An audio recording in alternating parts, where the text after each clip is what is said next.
ka lang, kami bahala sa'yo. Saan kayo pupunta ng iyong mga kasama? Huwag kang mag-alala, siguradong enjoy silang matulog, kumain, gumala, may music pa. Tayo nang maglakbay, sumakay sa Montenegro, tsak malilibang kayo sa bawat biyahe nyo. Tayo nang sumakay, masaya sa Montenegro. Montenegro, ang barko na paborito ko.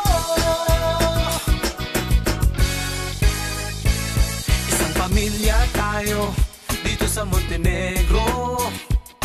Huwag kang mahihiya at welcome lahat kayo. Pag merong kailangan, kumpleto ang tauhan, handa kayong pagsilbihan. Lahat sila'y maaasahan, masipag, magalang, mahusay hanggang sa kapitan. Tayo